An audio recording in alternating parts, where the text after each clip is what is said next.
The 2014 European Rally Championship heads into the mid-Atlantic to the Azores, this idyllic island setting. Volcanic, rugged, lush and green is one of the most testing rally venues on the planet. Well, they first had a rally here in 1965. It started as a European Coefficient 2 event, moved up to a European Coefficient 10 event in the 1980s and became part of the Intercontinental Rally Challenge. Since then, it has been a stalwart of the IRC and now European Rally Championship, and it has just been confirmed that the Azores will play host to the European Rally Championship until 2016.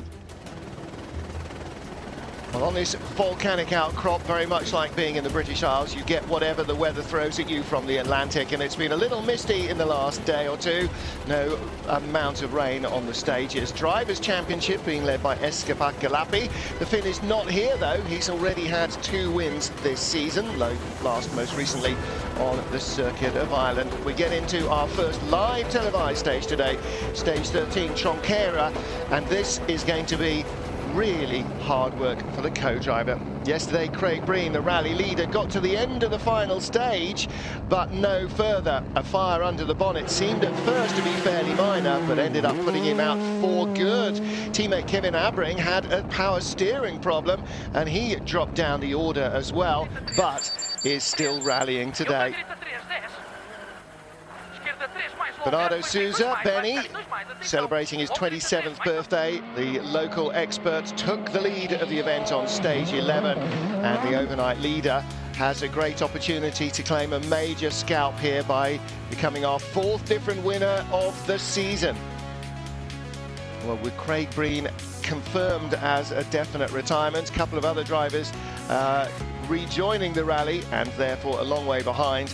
The door is definitely open for Souza to be a very popular local hero. Well, he leads overnight by 10.7 seconds. Kevin Abbring has already had problems this morning in the first stage. He's got a misfire, and that might not be good news. Vitaly Griatsin is 3rd, Jean-Michel Rowe in 4th. And one of the other drivers who had problems yesterday, Bruno Magalhães, he stopped in stage 12, the first of the day. The bonnet is up. It looks as though his Rally Azores is done for another year. A little bit of local colour here in the Azores, down by the service park, as we get ready for stage 13 of round 5 of the European Rally Championship for 2014. Martin Haven and Andrew Coley watching the action with you today. We're going to be going to the same stage twice, and Andrew, stage 13, as it is this morning, is 21.5 kilometres of what looks like it probably should be 2nd and 3rd gear stuff at maximum. Really, really tight and very technical. Yeah, I'm really looking forward to seeing it. After the pictures we had yesterday, if you were with us yesterday for the round the top of the volcano stage, it was just absolutely fantastic. We had some brilliant onboards. We got some different drivers up in the top 10 today, and I can't wait to get cracking. Start on tarmac, and then let's see what the Azores throws at them. Well, again, a little bit of a cloudy morning, 20 degrees and only a 59% chance of rain. Yesterday was 78% chance of rain. It didn't actually rain on us on the stages. Stages are drying out quite nicely. Of course, today it'll be the first run through, and then later on this afternoon, the second run, the stage will be cleared up a little bit. So, on board with Stéphane Lefebvre, co-driver Thomas Dubois is the voice you'll hear. Love the clock over on the right hand side. 30-second warning came up. This is where you just start to get all jittery, and I always get jittery if I sit watching a start like this. And listen for the co-driver, probably say 15 or 10. Lefebvre, the runaway leader in the junior ERC run. Clunked it into gear at 10 seconds.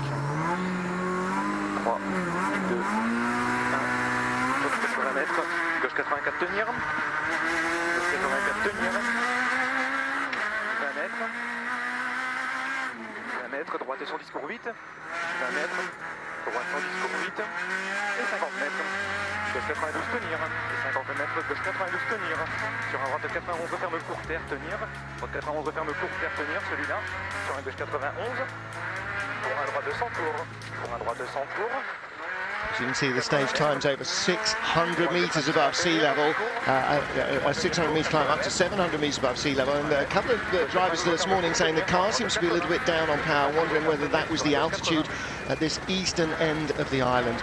Well, out of the rally, unfortunately, is Craig Breen. However, I think we're going to get the chance to talk to him.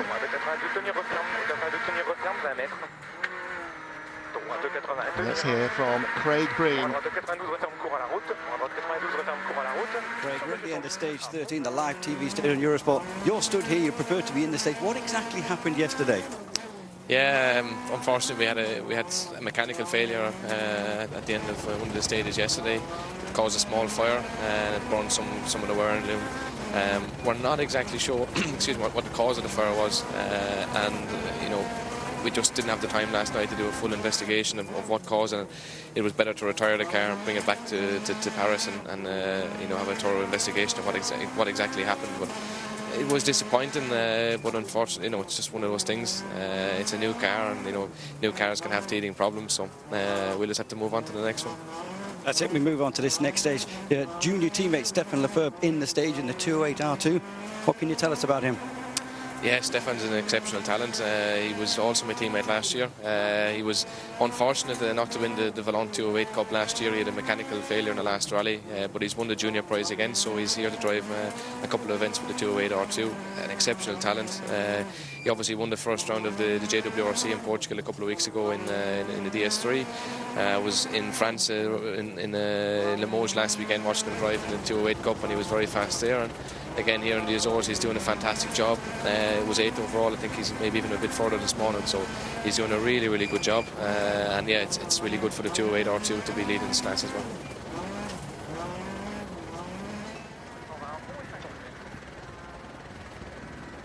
So Lefebvre on the start of this stage, and Andrew, when we get to the next on board, right at the first corner, nice long tight tarmac corner, just what you want on a road that's often quite damp, but he especially on gravel tyres. Yeah, it's just not a nice start to the stage, not a great way to find your rhythm, and obviously as soon as you're back onto the gravel again, it's fine. But it's a very different type of road to yesterday so far. You know, we've got trees on the one side and hedges on the other. I suspect as we get further up into the mountain, it might get a bit more Azorean, but you can see these concrete ditches on the left-hand side of the road. You know, you stick a wheel in that, drains, you can risk pulling the tyre off the rim. So. But a bit about this as well, of course, this is one of our junior drivers, and this is the only one we'll see in the top 10, so he's a bit of a talent. 208 R2, 1600, normally aspirated, sequential gearbox, great bit of kit. Sounds like a fever rally car, doesn't it? It sort of takes you back to the great days of Vauxhall Novas. And bit of dust hanging on the left-hand side, we can see there. I don't think it's going to affect anybody too much, but it's worth considering. To the start. You're right. I mean, we're obviously much lower, in much more rolling farmland here, so the road is a little wider, a little more flowing. But as we climb, and it becomes less of a used road. I mean, the one around the volcano is just purely an access road. It's not a main road in the island. But I think today we're going to find this will get a little tighter and twistier as we get more into the stage. And 20 Ks, that's a lot of arm twirling going on. Great opportunity here, isn't it, for this young man to be leading on the road. I mean, the disadvantage he's got here, of course, compared to the other juniors who are running further back down the field, is that he's sweeping the road, so he's going to lose time to the other juniors. Having said that, I believe he's got about a gap of 1 minute 38 over the person in second place, or certainly that's what it was this morning. So, in theory, he gets the publicity and the kudos of being on the telly, which is great for him and his sponsors and for Peugeot Sport, but he will be sweeping the road, and he's going to lose a little bit of time because of that. He has, however, got plenty of time in hand, so what he can't do is really push too hard, because he could really, I mean, as you see now, it's already getting mountainous. He could really cause himself some problems with that.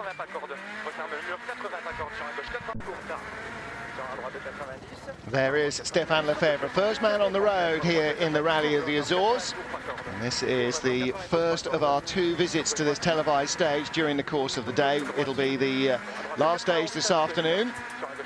And of course, we'll catch up with him and the rest of the junior ERC competitors in this evening's highlights as well, just after 9 o'clock tonight, to find out exactly what he's doing. But he's been going very strongly indeed. Andrew Coley started off as a sort of fairly wide farm track. Now it is proper mountain goat territory. This is just stunning scenery, but he's not got time to enjoy it like we have. No, we're very lucky, I'm afraid. While you went to the adverts, we stuck with the onboard, and it's narrower than this. The section just before you came back from the break is around this wide. I mean, this is narrower in an R2 car. It's going to be very narrow in an S2000 car, so I can't wait to see those. But it's fantastic to be on board with one of the junior drivers in the little R2 car. You saw as well the helicopter came in at the one point with a great big drop at the side of the road, although an Armco barrier compared to yesterday. So really varied terrain. Also, the gravel here is still a little bit wet under the trees, so we saw dust at the start of the stage. We're now seeing sort of wet gravel in the middle of it, and of course we're looking at a second run of this later on today, which will be the final stage of the day. Will it cut up? Will it clean? Will it dry? It's interesting. It's got a great feel of a sort of an Australian forest stage. It's got that slightly tropical feel to it, brown dirt, lots of trees. This is our second car on the road, Ruben Rodriguez. And with Esteban alongside him. This is one of the R4 class Mitsubishi Lancers. This is an Evo 9. We've got a couple of Evo 9s that we'll be seeing this morning. So these are effectively the replacement Super Group N, probably you should call them, for those who are of a vintage like you and me that understand what Group N meant. Yeah, a bit stronger, a bit more travel, a bit lighter, a bit more grunt, bit wider. all those little things. Bit which more just tail make happy and Larry there by the barriers. Yeah, I mean, you know, moving any of the Group N cars around, long car, again compared to an S2000, you know, they're not quite so nimble. But Rodriguez is an Azores specialist. He basically all his rallying is on the Azores. Jean-Michel Roux in the 207 S2000. He's the fourth car into the stage this morning. He won the two-wheel drive IRC two-wheel drive cup. I'm hoping you'll all remember IRC, of course. And two-wheel drive cup in 2011, won that in a Renault Clio R3. And last couple of seasons, he's been in an S2000 car. So, you know, it's a big step up, even from an R3 car. But not doing so badly. But it's in a minute. Once we go from here into the narrow stuff, it really is going to get quite tricky. Look at the difference in the colour of the road as well here. You can really compare. And just suddenly, it starts to get darker.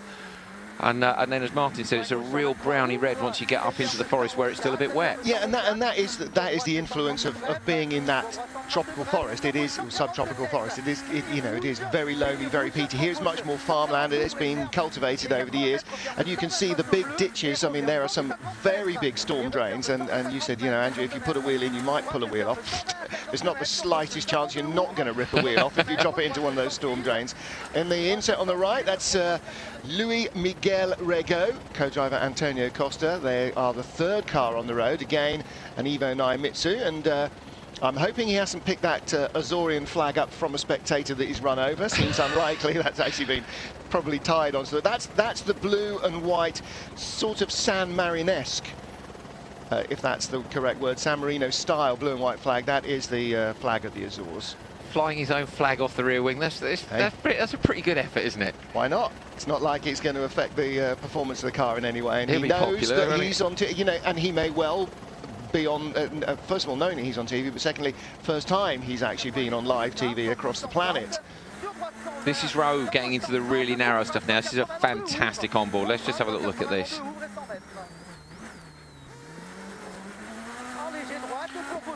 Understeer to oversteer there, just in the right-hander, didn't quite hook up, got on the gas and went sideways. Thing, Andrew, in this car, unlike the new 208s, which got a little quadrant right in front of the driver, shielded in a box, we can actually see what gear he's in. And I said it was likely to be second and third gear most of the time, and it is. It's up and down, up and down, up and down. I mean, we were just talking a little bit earlier. The first man to win this event was in a 1500 Fiat. Through the 60s, it was sort of Mark 1 and into Mark 2 Escorts. Imagine what this would have been like in a rear-drive Escort. This is just lock-stop to lock-stop for 25 kilometres. You would have arms like Popeye at the end of it. And a great big grin. Yeah, absolutely. Classic Rallye Azores. I'm thinking we might be needing to look at that for your new Mark II project.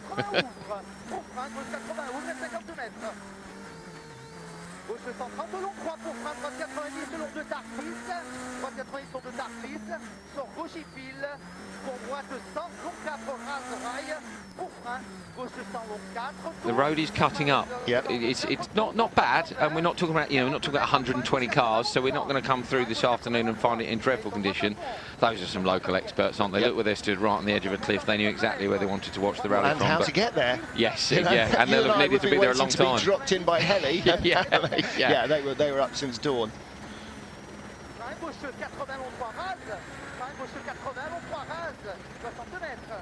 We'll start working out the French co-driver's notes for yourself. Droite is right, gauche is left. Épile is short for hairpin, épingle. And if you can count in French, 80, that's 80, 100, that's 100, 50, that's 50. So you can kind of work out vaguely what he's saying, but also the speed at which the information is coming at the driver is just unrelenting.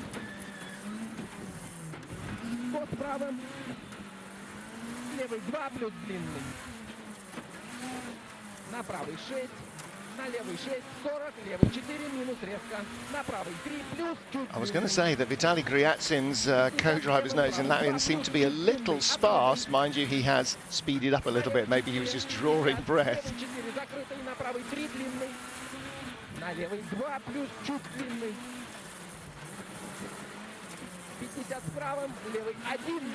He's flying as well, 8 seconds up on row, and Lefebvre, you can see there in the R2 car, 16 seconds down. Contrast as well the driving styles. If you can remember the R2 at the start, front-wheel drive, normally aspirated, so he's having to wait a long time to get on the throttle out the corner and balance the car through the corner using the left foot on the brakes. With an S2000 regional rally car R5, they're all four-wheel drive. So pitch the car in, pick the throttle up, and you can carry the speed through the corner. You can direct the rear end of the car using the rear half of the four-wheel drive. So the problem they've got here, of course, is making the front end hook up first of all, and then, as we saw with Rowe, getting on the gas because it's so slippery. So they're both difficult to drive. It's a different driving style. Lefebvre will lose a lot of time here because, of course, he's in an R2. He's not up against these guys. He's up against the juniors further back. And, of course, the other thing that the turbo car won't do is suffer quite so much from the altitude, because the clever engine mapping will allow it to sort its fuel out to compare to its boost. And to a degree it will, because air is thinner and you're only allowed to put a certain amount through the restrictor. But Kevin Abbring very high up on the split. Gryatsin, though, really senses a podium. I mean, there's a very good chance for Gryatsin. He could end up second overall here. The gap to the lead is not important unless the leader has a problem. But Kevin Abbring on the right-hand side of the split, he has had a problem this morning. He said after the first stage, the car wasn't down on 3 cylinders all the time, but it was definitely misfiring, and he thought maybe an injector might need changing, and he was going to try and do it before stage 13. So let's listen to see if it sounds clean. 20, right 27. In left asphalt, in 20 metres, slight left narrow, in right 11, in short left 18, 20 metres, left 30, keep in. Really unusual pace notes for me, from Seb Marshall to Abbring, using very different numbers than you would expect normally. 4.9k, so Kevin, 10 seconds up on everyone else. That small issue had in the first stage seems to have kind of rectified itself, hopefully. Soza's still to come, but he's on a push. Yeah, definitely. He's 2 seconds a k faster than everyone. Now, the start of the stage, to be fair, it's a very, very hard surface, and I think it'll clean a lot. But regardless, that's he's obviously on a bit of a push, and whatever little problem he had on the first stage, he's obviously fixed it. He's as good a mechanic as he is a driver, and no, I'm watching here. He's doing a really good job. Very neat and tidy and efficient. The stage is very, very narrow, so I think it lends itself to be more efficient and not be ragged. So if we can keep it up, we'll wait and see what Bernardo's first split will be, and that'll be a real indication of where he's at.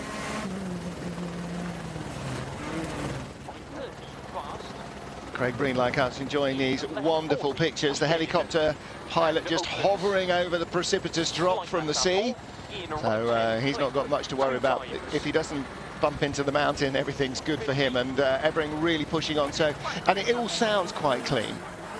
Yeah, his tidy style, as Craig was saying, just try and keep the car straight. On board with Sousa now, who's following him in the stage.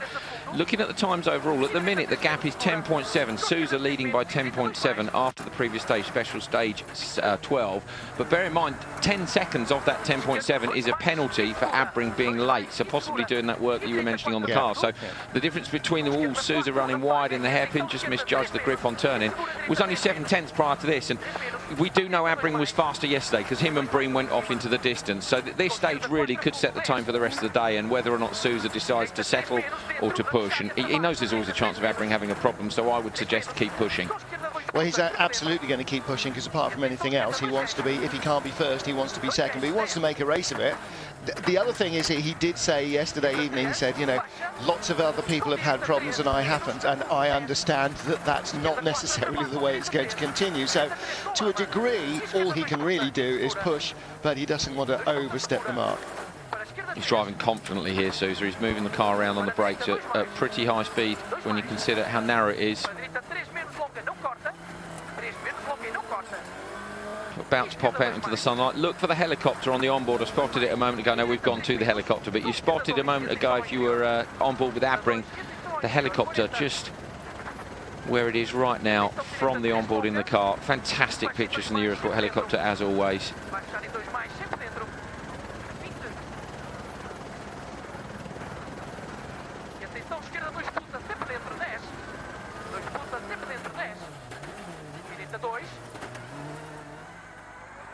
So I'm rather fancying a holiday in the Azores, Martin. I have to say, look, I know that's the whole idea of these. Of course, that's the point, isn't it? Of those, Sousa runs wide.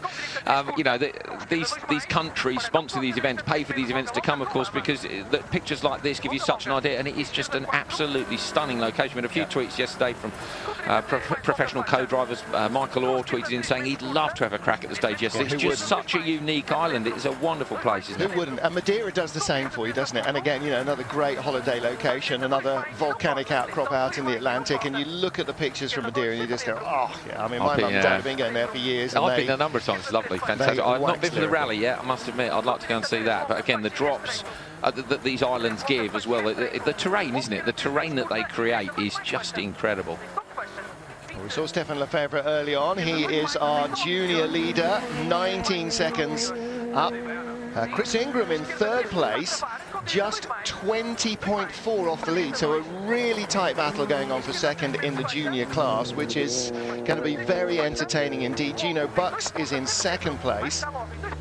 Just looking to see if that's just on 12 or if that's overall. I think that might be on the stage. Immerman and Adolfi, fourth and fifth on the stage. Again, less than a second behind Chris Ingram, so big battle going on. Ingram in third place overall, 17 seconds behind Risto Immonen.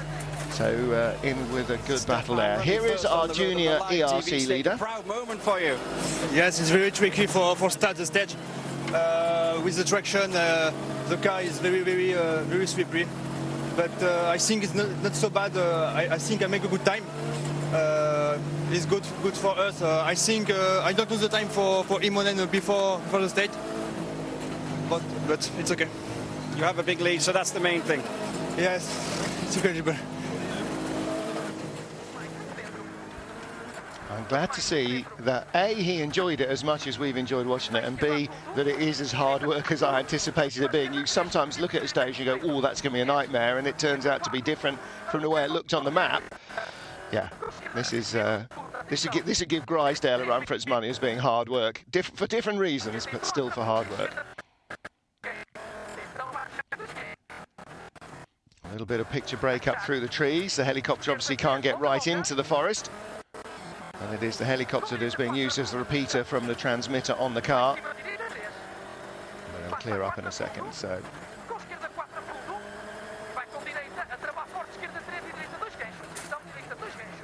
Very quick section through there, and then super narrow on the brakes down into a hairpin right. Very wet in there, look.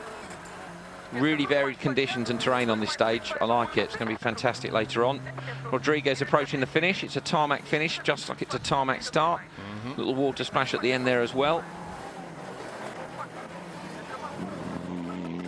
The tyres that have done 20 odd Ks of that soft brown stuff. Shouldn't be too much drama getting round to the finish. And in comes Ruben Rodriguez, second man out of the stage. Just to confirm that Bruno Magalhães stopped in stage 12. He has retired from the rally.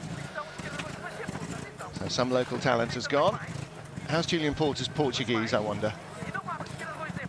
Can't be worse than mine. I can order coffee, those little custard tarts and beer.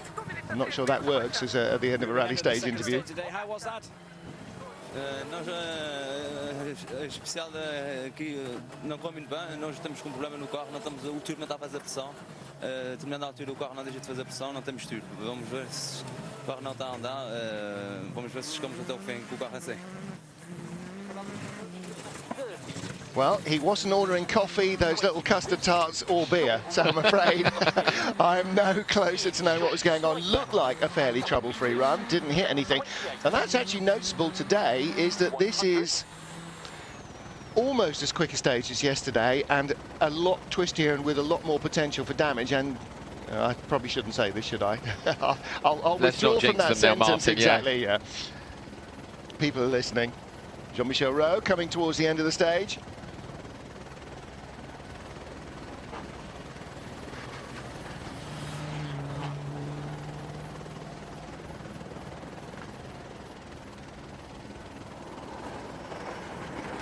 Close to the end of the first televised stage today, Luis Miguel Rego comes to the finish line in his Mitsubishi Lancer Evo 9.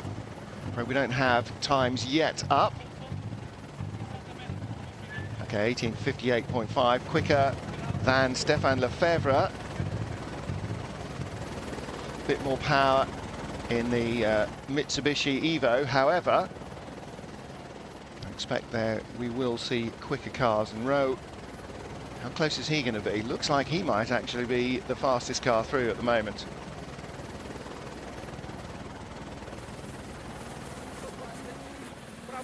On board with Gryzin. 130. Левый 7 закрытый, 200 с правым. Пройдем. 200 с правым идем. Правый 6 плюс, чуть длинный, 60. Левый 3 минус длинный. 30. Попадем. Правый 3.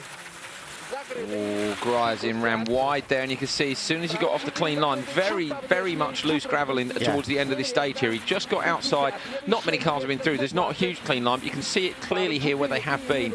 He ran wide, he got on the gravel and ran out a bit. You could hear, couldn't you, how different suddenly the surface was. You getting into a braking area, and suddenly, instead of being nice, grippy, soft brown stuff, it's rattly gravel and woo, and then and this is all part of a driver's job, isn't it? To like a sailor, to be reading the water. Here you've got to be reading the road. Even if you've already committed to the corner, you've got to be looking at the surface changes.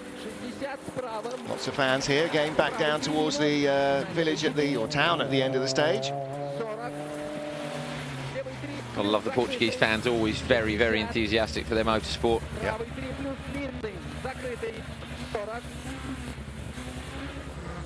Right 10 around, keep in. In left avant for 80. Right 26, half long. Jean-Michel, comment c'était? Oui, c'était très bien. Même pas trop handicapant d'être premier sur la route, enfin en tous les cas dans les premiers. Donc le grip est difficile dans toute la montée au début, mais après c'était pas mal. He said it wasn't great to start so early in the route. The climb up the mountain was a little bit tricky, but his intention is to try and hang on to his position in the rally. And so today is their consolidation not to make any mistakes. For Kevin Abbring, well, there is the potential of winning this event. Let's see what he and Sebastian Marshall can produce on this stage. Right up 4 and 20 metres. Short right 11 in 20. Left 12 in right up 4 in 10 metres. Care left 11 of a small crest. Keep in 30. Turn early short right 23. Left up 4 and left 10. Keep in 20 metres. Slight right round fast and short right 10. Keep in. Spin for Abbring, clouted the bank on the outside. Short right 10. Keep in. Just heard that all from the driver. Absolute right up 4. 100. Well, listen, bank lined by big stout trees. If he's only clouted the bank, he's got away with that, hasn't he? Massively. I was trying to listen to the pace notes and figure them out. These are completely new to me. Left 13 clip. Yeah, we've had degrees. You might be familiar with 1 to 9, which is sort of 10 degrees. So you'd have a 10 degree would be a very fast corner, through to 90 would be a 9. That would be a 90 degree corner. Some people have it the other way around with 9 as fastest. Here's a replay of the Abbring moment from the helicopter. Oh, very lucky indeed. There was quite a heavy impact, but it look at the outside of what he hits, and you can see it's kind of hedge or maybe tree stumps or fence posts in there. A couple of spectators certainly ran for it, but yeah, he got away with that. That was a get out of jail card played. But you know, sometimes you need a bit of fortune on your side. He didn't have it in Acropolis. Maybe getting away with that is just helping him. Vitaly Kryatsin is at the end of the stage. Let's see if Julian can catch up with him. Yeah, drag the bumper off, and that's all the damage there is for Abbring. Light cluster as well, so but it looks like everything else is holding on. The tyre is still there, the wheel and the drive shaft are still attached, so... This is that steep section you can see, yeah. If he's got a puncher, we'll see about it there. Oh, he has got a puncher, and now he's in big trouble. Abbring, that must be a fixed camera position because nobody ran for it. It is. You can see it on the tripod on the side of the road. Abbring then with 2 offs. He ran wide, didn't he? He's still got 4 wheels. He's at the finish, but that is not what he needed at all. He has still got 4 wheels, despite that impact. Dropping down into the forward and really ripping it off that ditch and that rock. Fastest with a half spin and with that off as well, but what damage has he done to the car and what's he got to do before service? He's shunted the exhaust a little bit, but actually it sounds okay. There is one more stage straight after this though. Kevin, you had some problems at the end of the stage? Well, not this one, only I spun after the water splash. We came in straight, but there was more water than I expected, and we had aquaplaning, and we slide to the outside, and we spun. So okay, because I'm not taking any risk, and we took 5 seconds of Sousa in the previous one. So well, I don't know what to say. It's stupid. I mean, I'm not overdriving the car, and I'm just doing a clear run to be safe and try to be first on the finish, but we will see. Yeah, but the time is still not so bad. Yeah, but I shouldn't have done a mistake. That's life sometimes. No problem. Yeah, thank you. Well, he did get away with it, and actually all those photographers in their tabards down there at the water splash, those that didn't flinch are going to have some astonishing photos, but they might want to take a step or two backwards. I think a flinch would have been appropriate at that particular point. As I say, our camera was unmanned there, and rightly so. You can see how close it came to taking it out. And you can tell if a camera's manned or not, because cameramen normally have a spotter with them. If they're looking through a lens, it's hard for them to see, and you'll see the shot will disappear because the spotter has said we're going to get clouded here. But look at the spectators at the side. The guys in the pink tabards, they're all photographers, but there are a few people about there on the left. Well, they've moved, haven't they, now? Yeah. Surprisingly enough. Wisely so. Wisely so. And you're right, actually, as he described it, taking a look in the replay. Oh, and that's a very quick time from Sousa. Birthday yesterday, and he senses that there is a chance to win this rally. 7 seconds up on Kevin Abbring. Abbring might have lost a couple in that water splash moment. Maybe all those 7 seconds. And the half maybe spin more as well. Says he's taking no risks. I'm not so sure, Martin. Bernardo, you're sweating really hard. Quickest time, 7.1 out of Kevin. You're pressuring him. He made mistakes. I don't know if it made any mistakes, but I know that, well, at least he told me that he maybe had some issues on the engine. And then 2 spins? Oh. If he did 2 spins and only lost 7 seconds, on the intermediums he was probably winning me 20 or 30 seconds. So I don't know if he did 2 spins, but yeah, we went pretty much cautious. During the stage I was asking Hugo if we were driving. It seemed very slow, but I was driving very smooth and trying to use the grip on the road. So I don't know if it's well, at least we gained some seconds that we lost this morning. Now I'm starting to believe that it can be possible. Yeah, one spin and 1 half spin, but enough to lose time. Yeah. 7 seconds, it's very good for us. I know and I understand that he wants to push as me to win, but come on, it's hard. When you're pushing, you can do a mistake, and the stage is very slippery, so it's normal.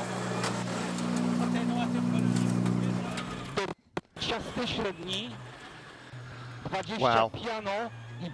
you know, again, Sousa said yesterday, the previous year he went through that volcano stage, absolutely kamikaze. He said, I'm being a little bit more careful this time, a little bit more sensible, because he's really in a position to win, and so is Kevin Abbring, but it's very hard to take the rally driver out of the rally car. Well, it was great, wasn't it, seeing Breen interview Abbring, and Abbring really didn't quite know what to make of it, didn't he? And Breen's all relaxed because he's out of the event, and Abbring's all tense and fired up and full of adrenaline, just gone off, literally. You know, whenever we get these interviews, they're great because they're fired up. He's just gone off, literally 15 seconds ago. Exactly. And he's come in, you know, and he says he's not taking any risks. 2 offs is risks. Yeah, well, it's just a tiny error.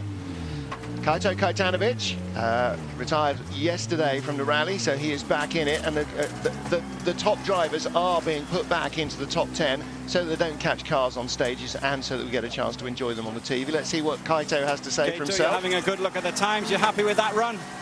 Yeah, of course. This stage is good for the muscles. Very tricky. First stage was perfect for the wake up, but this stage is very, very demanding and a lot of mud in the middle of the stage. I think there is 12 kilometers with mud, and like in jungle, sometimes like Jurassic Park, perfect. Absolutely crazy. Yeah, I'm strong now. I told you, there you go. Tropical, subtropical jungle, and lots of corners equals pumped up arms and a great view. And it's interesting, isn't it? When they're in control, even though in the passenger seat your eye would be absolutely terrified, they have got time to see what's around them. And that's what separates people who can drive a car from people who can really drive a car fast. It's the ability to process all the information. They're getting quicker and quicker. It is looking like going early through the stage, Stefan Lefebvre, it's costing him a lot of time. All right, he's not in a front-running car like these in the R5s, but I think cleaning up the stage has actually made a big difference, and we're now seeing some very quick times coming through.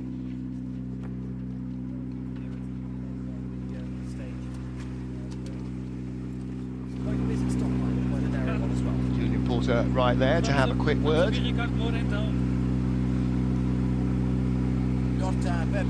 Ricardo into the live TV stage, and to show your fans, do you enjoy that? Yeah, I enjoyed that. It was really sad what happened yesterday. We're still learning the car, that's for sure. We have to change some things, but still we are winning all the stages since today. So we won the first, we won again, so nice, it's good. Ricardo. He looks kind of disappointed, doesn't he? Because I think he knows what could have been, and still it seems as well that the Fiesta R5 and the 208 R5 are fairly equally matched as well. The Fiesta seems to be, with that little bit more development under its belt, a little bit more reliable. It's a properly good car. I mean, M Sport have done a stunning job with that machine. I think it's sold 50 of them already, which is an incredible amount when you think how young the category is.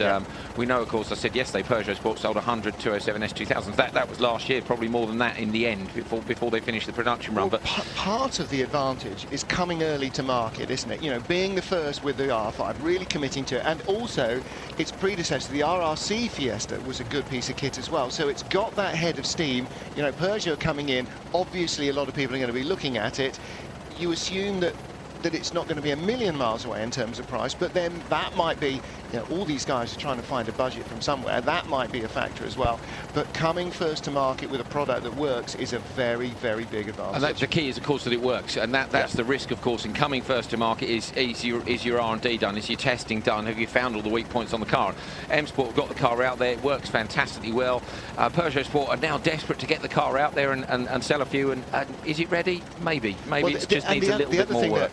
The M Sport have got is that they've got the RRC and WRC experience that they're bringing in, and you know they have sort of assumed the mantle that ProDrive had for years, haven't they? Where they are, you know, arguably the best rally car building homologating company. I mean, they really are on top of their game right now, and the guys from from Dovenby Hall are, you know, also going racing with Bentley and lots GTs. of products. And, Lots you know, of I mean, products. you know, is there, again, you kind of draw the parallel with Dave Richards' operation 10, 15 years ago when they really started to spread their wings. And see, Malcolm Wilson, the boys, the parallels are very obvious. What's great for me, Mark, is, you know, everyone's, oh no, Ford have pulled out, you know, it's the end. And actually, it was the start of the beginning, I think, really, for Motorsport. Once Ford kind of officially pulled out the WRC, they were like, right, what else are we going to do?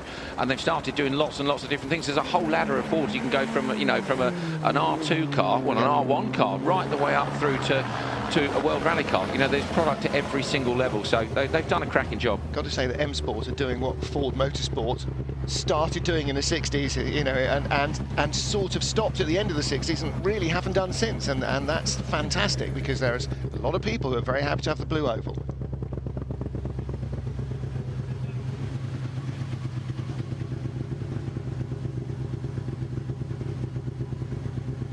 So we're going to hear from Antonin Sutzlak. I'm not sure that we are.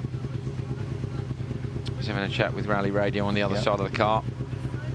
You can find Rally Radio, live link to them on FIAERC.com. You can also find the timing and scoring link. And before we go live with stage 17 this afternoon, you'll be able to see live streaming from the previous stage, stage 16. So look out for that too. We shall be watching it. This is Jaroslav Orsak. David Schmeidler alongside him in the Skoda Fabia. So again, Skoda Fabia, the Peugeot 207. Nobody has got an Abarth anymore. Do you remember at the beginning of the ERC, the Abarth was kind of the first car to market. Exactly. Sort of pre-existing. What's interesting with Skoda is they waited until last to make the S2000 car, kind of what's working, what's not working, and again they're waiting till last pretty much to bring out the R5 car. The DS3 R5 debuted recently. 208's out, Fiesta's out. Skoda are going to turn up, and they'll be hoping that they're going to turn up with everything right, having seen what everyone else has done, maybe not quite right. That is good Super 2000 pace. That's a really nice run from Jaroslav Orsak. We saw him retire yesterday live on telly, of course. Jaroslav, how was that stage? Perfektně RZeta, velice dobře se nám jelo, ale dneska už jen dojíždíme. Everything okay, but stage is very slippery. Now that is a rally driver who's got his head together. He gives the answer in his native Czech and then in English. Does both audiences at the same time. There's a boy who understands what Eurosport's all about. Thank you very much indeed. Box ticked. Spasiba. That's not Czech, but it's as close as I get. And Robert Consony again. He had a bit of an up and down day yesterday, didn't he? Torrid day, didn't they? Yeah, really.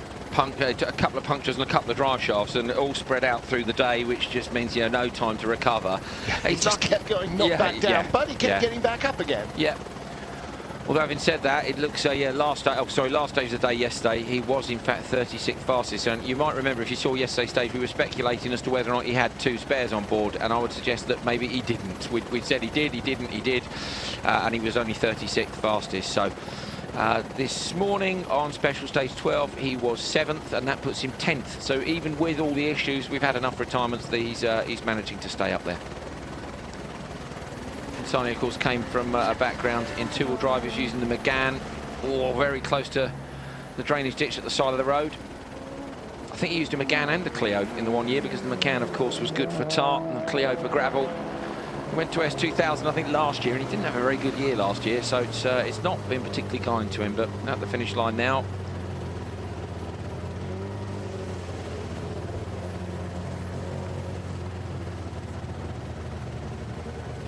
We'll hear from him. Let's hope the fate has stopped kicking him in the teeth. Seems you're having a slightly less nasty day of it today. There's the smile, there you go. Robert, comment c'était? C'était bien. On essaye de pas faire d'erreur, de pas trop rouler. Always good. We're trying hard not to make any mistakes. Not to push too hard, because we know this is going to be a tough stage. Broke shocks, broke drive shafts. We had punctures yesterday. So the car is basically brand new again this morning. He looks like he's enjoyed that stage, though. Yeah, Julian's going again, trying to get it in English. Bon chance with that. Fastest through at the moment is Mora's Fiesta from Sousa. So Ford 1-2, Kevin Abbring third, 11.8 behind, and that will all be from that mistake, won't it? No question. Kai Kaitanovic has regathered his thoughts after yesterday and is going quickly again, but Kaito, had to drop out of yesterday's rally, so he's sort of artificially high up the running order. Constantly, well, 33 seconds off the fastest pace in a 22-kilometre stage. He's just keeping himself a little bit under control. He's obviously keen to get to the end. And overall, Sousa by 17.8 from Abbring. Battle lines are drawn. That is stage 13. We go through to the televised stage 17 this evening, which will be the final stage of the rally. 37 of yesterday's 40 starters restarted today. Of the 3 that didn't, Craig Breen, we've already seen earning his keep for Peugeot with the television microphone. We'll try and catch up with him a little bit. That'll be on at 5 local time, which is what in old money? That's 4 o'clock British Summer Time. 4 o'clock British Summer Time, 1800. We're on at 1800 definitely, Martin. I know that. 1800 CET, so that is 5 British Summer Time then. So it's the same as us. So there we go. That's it then from Andrew Coley and me, Martin Haven. We'll try and work out our time zones. We'll be on this afternoon, sometime around the same time that the FA Cup final starts even. So that's it. If you're not watching Hull beat Arsenal, come and join us, please, for more ERC action, the same stage, live this afternoon. Until then, enjoy your Saturday. Bye for now.